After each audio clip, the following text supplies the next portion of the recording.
Thank you, everybody who is signing on. We're going to just give a couple minutes for everyone to join us, and then we'll get started.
Okay, we're going to go ahead and get started as we continue to have individuals join us here this afternoon. And for those of you who are unfamiliar with me, my name is Gina Campanella. I am the principal attorney of Campanella Law Office. And one of the major areas of our practice at Campanella Law Office is representing small businesses, solo businesses, entrepreneurs, startups, and solo and small medical practices.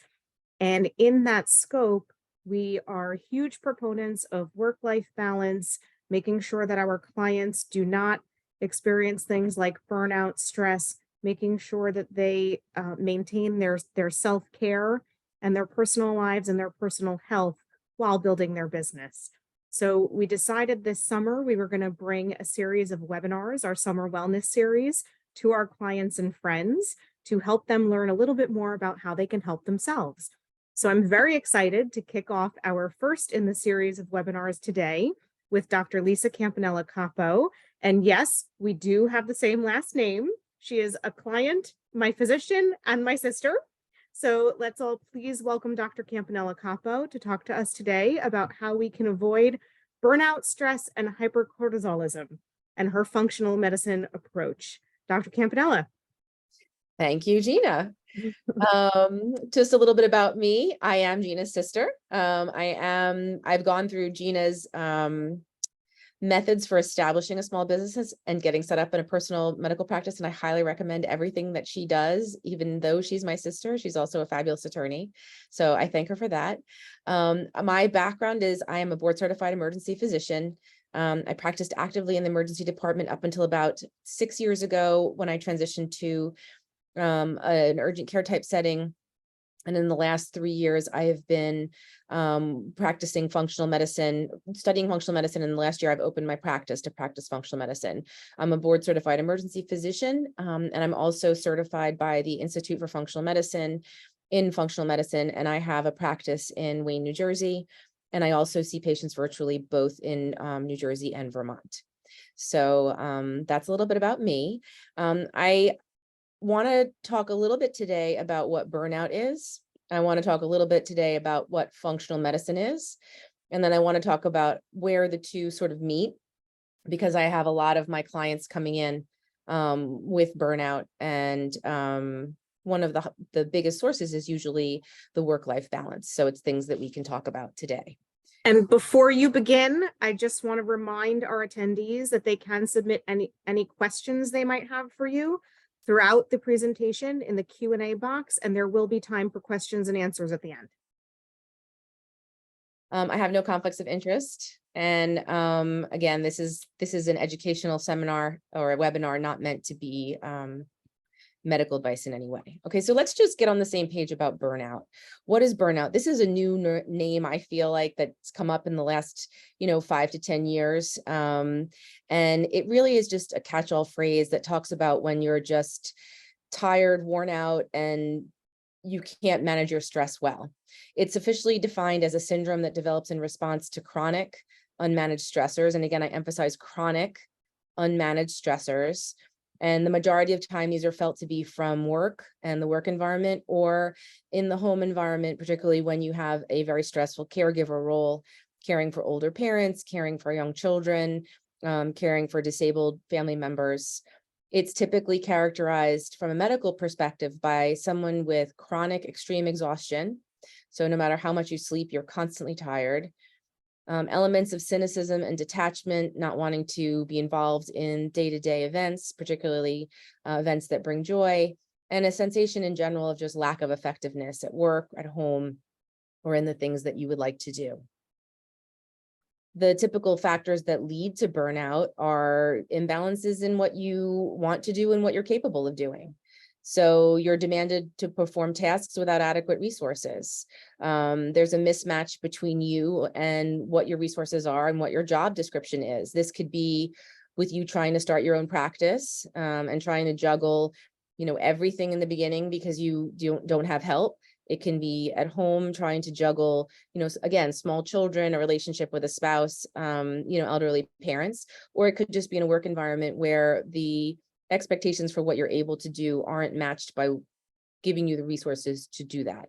And it's important to know this because part of managing stress is recognizing that some of it's coming from your environment and being able to assess your environment and say, hey, this is where the starting point is. This is where I'm getting my issues, foundation from. And once you're aware of that, you can sort of take steps to decide how you want to address it.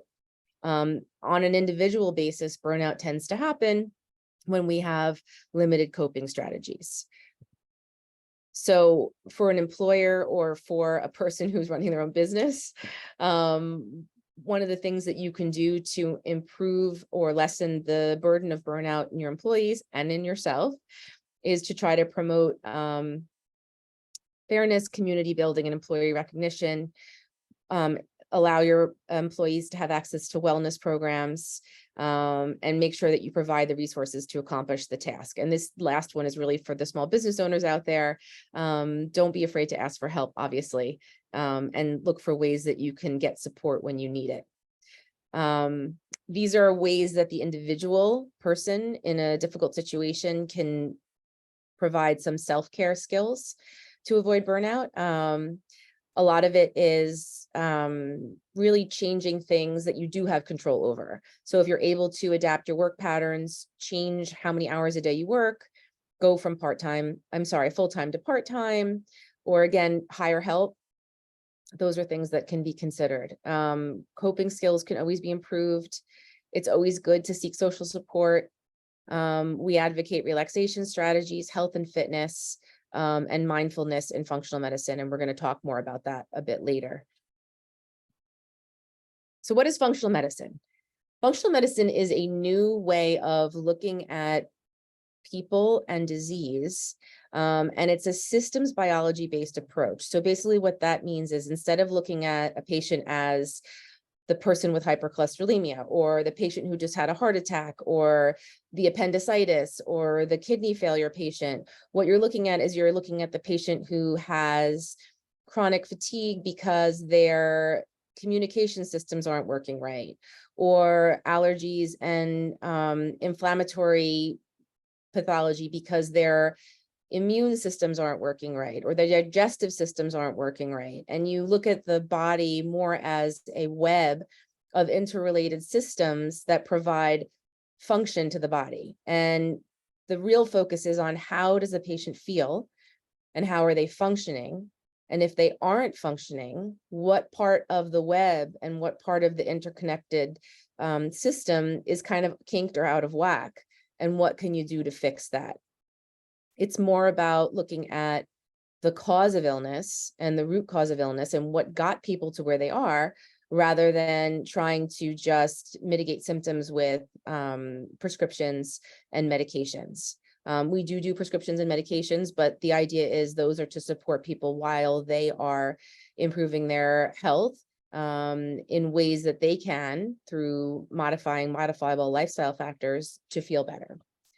And that brings me to our modifiable lifestyle factors. So within functional medicine, pillars of health. And I love this idea because this is really about people taking control of their health. These are the areas that people can really focus on improving their life. And when they do focus on these areas and prioritize these areas, they do see that their chronic conditions improve. And sometimes I feel like it's nice to hear that it's okay to prioritize these things. I feel like in our culture, particularly in America, we're so focused on, success and achievement and, working, sometimes emphasized, and people need to know that it's okay to emphasize these things because they're important for our health. The main pillars that we discuss with our patients are adequate nutrition. That includes healthy diet, getting enough organic, fresh fruits and vegetables, clean water, vitamins and supplements when necessary. We discuss relaxation and stress management. Nutrition, relaxation, and stress management are the top 2 reasons for why people develop chronic disease. And they're usually the top 2 reasons for why I have people in my office. And when we start addressing these 2 things, 90% of my patients' symptoms start to improve before we even get down to the last 3 on the list. Relationships and spirituality are important. We do discuss how that contributes to chronic disease. Movement and exercise and sleep are all components of things that a client can improve upon to improve their health and deal with chronic illness. Stress is a root cause of disease, and it's not just in your head. Stress triggers chemical hormone releases and hormone changes in your body. And these chemicals do have profound effects on your physiology and the way your body functions. Stress causes the release of cortisol, and cortisol can cause chronic hypertension. It can cause remodeling of the heart that leads to chronic heart disease. It can decrease the blood flow to your intestines, leading to chronic digestive problems, issues with ulcers, constipation, trouble digesting your food. It can affect the reproductive system, causing problems with testosterone levels. It can cause problems with estrogen and progesterone levels, leading to infertility, painful periods, missed periods. It affects the musculoskeletal system. I mean, we all know we hold our stress in our shoulders, and how great a nice hot, heat pad feels at the end of the day, or a good massage.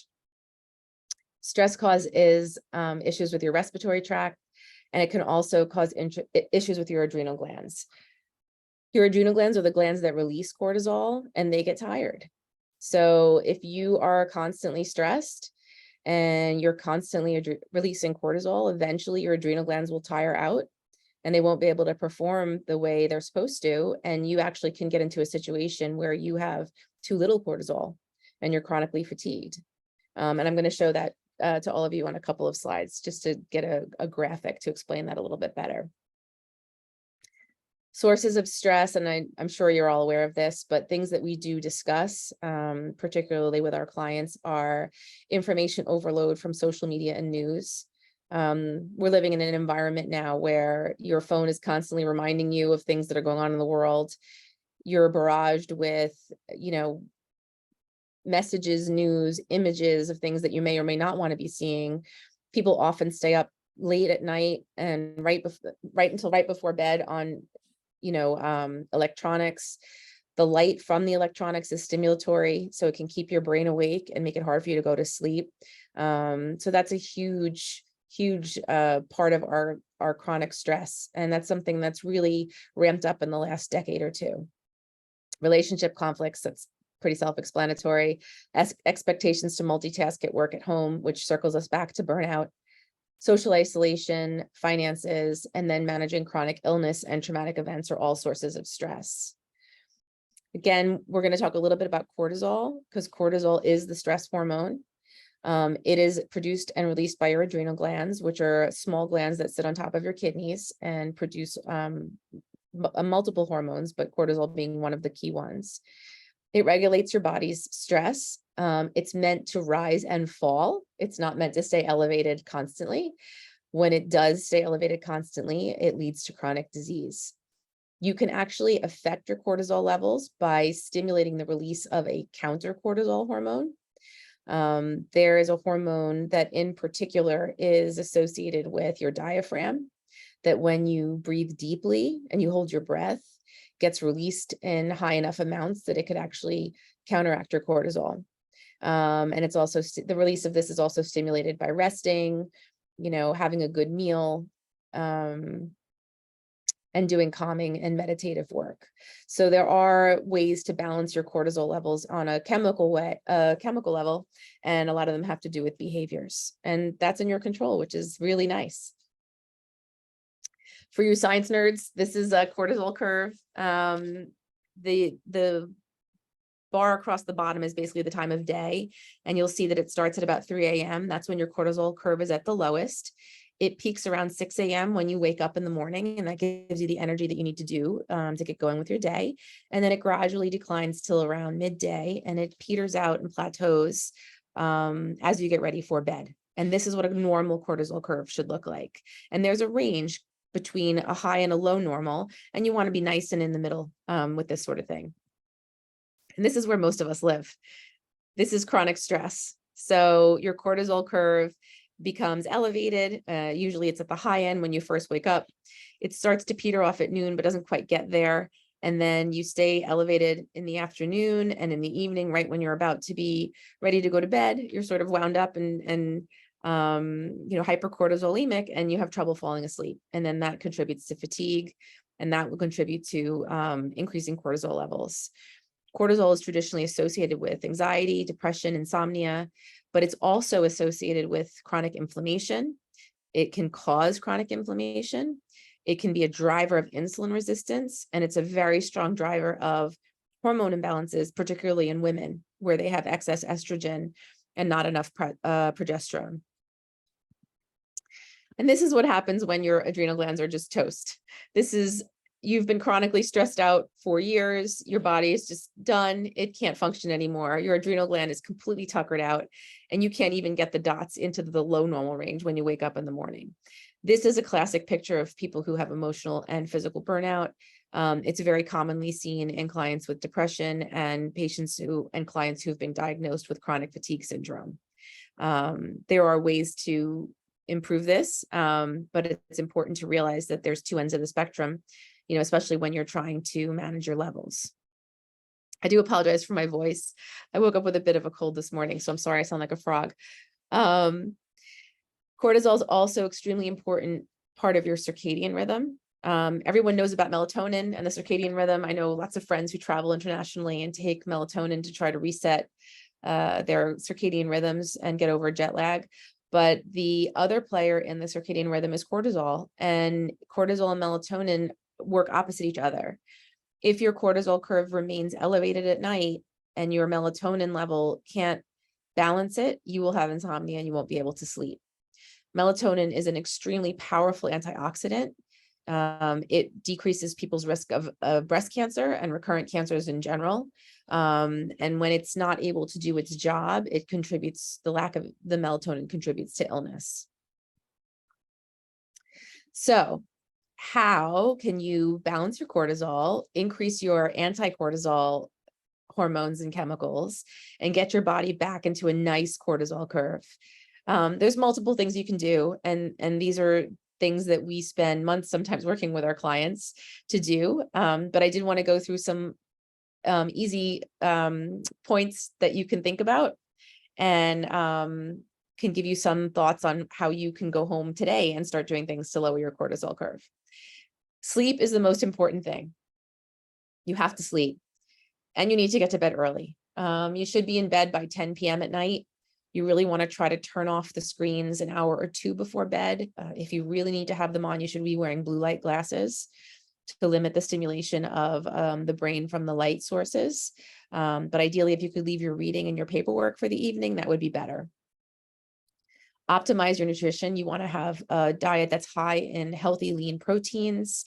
Healthy fats are very important. You need to get omega-3 fatty acids to decrease inflammation and help, help your enzymes work properly. Fruits and vegetables are extremely important. You should be getting 6 to 7 servings of fruits and vegetables a day. And I often advise my clients to eat the rainbow. So you want to get a red fruit and an orange fruit and a yellow fruit and a green fruit and a blue fruit, and spices count. They count as brown fruits. So, or brown fruits and vegetables. And this is not that hard. I mean, you can take pesto, and if you think about, if anyone's made pesto, you take 5 or 6 cups of basil and spinach and arugula, and you throw in some garlic and you throw in some lemon juice, and you blend that thing down to, half a cup of pesto. A couple tablespoons of that is really the equivalent of, 2 servings of greens. So you can be very creative with this. You can use stress management techniques such as deep breathing, journaling, and gratitude. Prayer and mantra is very important. If you have a faith that has repetitive chanting or prayers, like saying the rosary beads, or doing a mantra, and meditating, these things all stimulate the soft palate. The soft palate stimulates the vagus nerve, and that allows for increased secretion of hormones that counterbalance the cortisol nerve. So, singing, humming, these are all great things. You can get in your car, blast your radio, and sing out loud, and that'll actually help your cortisol curve. Light to moderate exercise is good. Try to deal with your emotions with laughter. If you need to seek professional help, do so. It's often nice to have the support of somebody who is trained to help guide you through these things. Make sure you get daily exposure to outdoor light, particularly in the morning. Light on your brain in the morning starts the melatonin curve. So you want your melatonin curve to be nice and healthy, and you need to get some exposure to light in the morning for that. Socialize and prioritize your to-do list and limit your to-do list. Take your to-do list and find out which things on there you can delegate to others and let them do them. And if it's not perfect, it's okay. But it's taking something off your plate, which is important. Consider a digital detox. Just to circle back a little bit to the nutrition component, and this could be a whole lecture in and of itself, but I do like to talk about nutrition and gut health and how it influences stress and burnout. 95% of your serotonin production occurs in your gut. 95% of your serotonin production occurs in your gut. And it occurs in the bacterial component of what's inside the tube of your gut. So basically all the bacteria that's living in your gut are hanging out and creating serotonin, which is the feel-good hormone. It's what allows your nerves to work properly. It's what allows you to have good mental health. If the bacteria in your guts are abnormal, if you have nasty bacteria living in there and you don't have enough good bacteria, if you're not feeding them properly with fiber and what they need to grow and function, your serotonin levels are going to be off. This is part of the reason why antibiotics can be so problematic for people. We're finding now more and more that, our addiction to antibiotics in this country is leading to, excessive amounts of depression and anxiety. And we're beginning to think that there's a correlation. So it's fascinating. It's fascinating. But it all circles back to those 5 modifiable lifestyle factors and the pillars of health, and nutrition being one of them. There are foods that combat stress, and this is my favorite list. So dark chocolate is high up there. It reduces cortisol. I just went to one of my favorite supermarkets the other day, and they have dark chocolate covered frozen bananas, which has become my new favorite snack. And I justify it because I say that I'm calming my cortisol curve with my yellow fruit and my dark chocolate. So that's one of my new favorite snacks. And I feel like it's therapeutic. Fruits and vegetables are important. The fiber feeds your guts. You need vitamin D, C, B, and zinc in order to make the neurotransmitters that allow your body to calm itself and stay stable. Complex carbohydrates are important. Okay, that means fruits and vegetables, things that come from the earth. Things that come from a box tend to be simple carbohydrates. They tend to spike your sugar drastically and lead to more inflammation and more cortisol release. So we want to avoid the box and stick with what comes out of the earth. Fatty fish is important. It has omega-3 fatty acids. You want to make sure that you have adequate vitamin D. Vitamin D is very hard to get from food sources. So you either need to get it from the sun, which none of us get enough of, or you have to take a supplement. So usually vitamin D is a staple supplement for all of my clients. Fermented foods are great. They provide good bacteria that help feed your gut and populate your gut with good bacteria. So, kefir, kombucha, yogurt, kimchi, sauerkraut, Those are all great additions to your weekly menu. And again, just make sure that you have enough protein. When is burnout more than just stress? And again, this is what I deal with on a daily basis. I feel like functional medicine came out of a need to help people who conventional medicine would diagnose with stress-related issues, but really couldn't figure out what the source was. And this is where functional medicine really shines. Functional medicine providers examine the gut in detail. They look for H. pylori infections in Canada. They look for imbalances in the gut microbiome. They look for imbalances in neurotransmitters, and they look for hormone imbalances, and they help clients address those so that they can feel better. They look for nutrient deficiencies. Chronic inflammation is a big one. We evaluate our clients for chronic inflammation and we treat it. And as we do, we see that their stress levels come down and their burnout improves. Chronic infections are the same. People have chronic Lyme, they have chronic Epstein-Barr, and that can be contributing to their chronic inflammation and chronic stress. So a functional medicine doctor can partner with you to evaluate your root causes of burnout and help you treat chronic diseases, and help you live a healthy lifestyle and be a healthier you. And if anybody's interested in learning more about this, you can reach out to me at my website. Sign up for a discovery call. You can call the office, and you can also use the QR code that my fabulous sister Gina helped me create to get all of our contact information. Thank you so much. That was a wonderful presentation. And even as one of your very happy patients, because as a small business owner, I deal with a lot of the problems that you have talked about in the past half hour. I learned a lot as well. So we do have a couple of questions. One of our viewers is asking, does a doctor such as yourself replace my primary care physician? Good question. No. The functional medicine provider is really there to work in conjunction with your primary care provider. Primary care providers do a lot of preventative care. They manage your cholesterol, they help manage your diabetes, your hypertension, they help you do appropriate screening tests to catch cancer early. Most functional medicine providers don't do that. They can work with you and your primary care provider, but they're really there to sort of view things a little bit differently and help you manage your illnesses so that maybe you need less medication, but you still do need to have a partnership with a primary care provider. We have another question here. What if we have allergies? How can we get supplements in that scenario? Yeah, that's a good question. That's kind of a two-part question. First off, if you do have allergies and you want to establish a supplement plan, I do strongly recommend you work with somebody who is familiar with this sort of thing, whether it's a functional nutritionist, a functional pharmacist, or a functional medicine doctor. It's really something you need help with. There are different brands of supplements that you can take that are vetted by organizations so that they have the nutrients in it they say that they have, they don't have lead, they're not contaminated with pesticides.